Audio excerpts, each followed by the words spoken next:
from the Heart. Welcome back to Horror from the Heart, episode 33. My name is Josh, as always, and I'm sorry I've missed a couple weeks or so. Just to give you guys an update as far as what's been going on over here. I did end up contracting the coronavirus, which has been no bueno in any kind of way. I ended up with more mild symptoms than a lot of people, so no ventilator, which is good. But I do tend to get a little short of breath when I'm trying to talk for extended periods of time, so this might be a little bit of a shorter episode. We'll have to see. I have still been trying to keep up as far as TikTok goes, because I'm not having to talk for an extended period of time doing those. So if you go over there, you can see a full status update, every day, Monday through Friday is where I post them in again. And if you don't like using TikTok, you can find me on YouTube and see my videos on there. I should be having my updated videos posted up onto there as well, so that way you guys can still stay informed as far as what's going on with me, just in case I can't make it back to do another, sorry, this, like I said, it's a little winded. If I can't make it back to do another podcast episode, I've still been experiencing some lightheadedness and some dizziness, and of course the shortness of breath and weakness and crap. It's not been fun at all, so please, please, please, if you're listening to this, be safe out there. I love you guys. I appreciate that y'all take the time to listen to my ranting and ramblings about horror stuff all the time. So, but if you want the best updates, TikTok and YouTube are going to be your best bet. Or follow me on Twitter, because I post my videos up there onto Twitter as well, or Instagram as well. So, just in case, because it's a little bit harder trying to get an actual post out for you guys via podcast to actually let you guys know what's going on with me as far as if I'm missing or things like that. So let's go ahead and jump right into what I wanted to talk about, because it's been like the forefront of what has been my week when it comes to my TikTok videos and just what's been on my mind lately, and that's cheesy B flicks. I know we kind of talked a little bit about cheesy B flicks here and there, because that's what we do. That's part of the horror element of everything, because that is one of those ones that a lot of us absolutely love, the cheesy B flicks, because that's a big aspect of them. They're usually the goriest, the stupidest, the funniest, the ones that make us laugh and enjoy horror in a lot of different ways compared to some of the scary stuff, because there's tons of us out there that love to watch these things just to get scared or just to see the creepy aspects of things. But there's a lot of us who enjoy that whole aspect of the stupid horror comedy B-flick type of thing. Now, I think the whole idea of the B-flick has changed over time, because it's no longer how it used to be, where people were actually trying to make legitimate movies, and it ended up becoming a B-flick because it didn't have the funding behind it, and it didn't have the support behind it like the mainstream videos that are out there. So, like, if you go back and you look at something like Evil Dead is considered like a B-flick because it didn't have the funding at the time. But then it grew out of that, and it became a whole phenomenon all on its own. I mean, it had its own TV show, it's got video games, had 2 sequels to it. Yes, because technically Evil Dead 2 is technically a sequel. As much as people sit back and say that's a remake of the first one, actually, no, if you go and you do your research on that one, you'll find out the only reason why they had to reshoot some of the stuff that they did is because they didn't have the rights to use scenes from the original movie to be able to continue on with that because of how production went.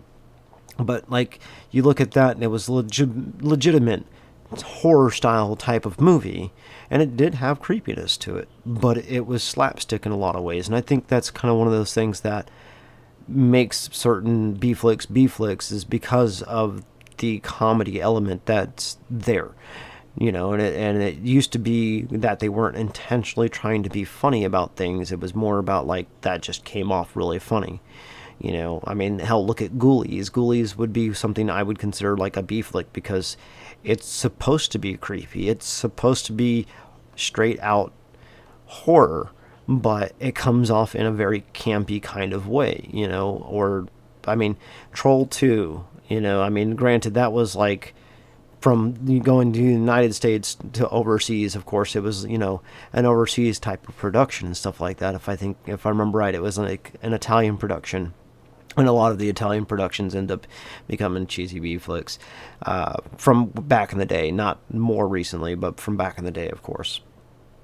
And that's one of those things that it's how it happens. But Troll 2 is one of those ones that has been memed, and people just love the campiness and stupidity of that movie, and it's like it has nothing to do with the first one in any kind of way, because we went from, you know, Harry Potter over there helping out, and yes, it was Harry Potter over there helping out in the first movie and doing all that stuff, and it had kind of this edginess to it, fantasy style, kind of horror-ish stuff going on, to being just a slapstick, stupid, downgrading costumes, no budget, the horrible no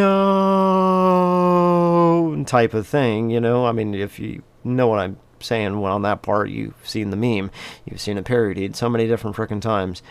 But, I mean, you look at the more modern stuff compared to, like, the old stuff like that, that was intentionally trying to be scary, to stuff like Thanksgiving or Sharknado. And it's not to say that these movies are bad in any kind of way either, because I love watching these campy, stupid movies because they're great, you know. But you look at stuff like that where it's intentionally trying to be kind of slapstickish. Jack Frost would be another one of those ones where you would, you know, that would be like in that B flick kind of realm, because these are things that didn't get like a wide release all over the place, and, you know, weren't in theaters all over the place. A lot of them get direct to DVD or direct to video, or how, you know, direct to streaming now, you know. But you have those ones like that where there's an intention to it, and people still consider them B flicks.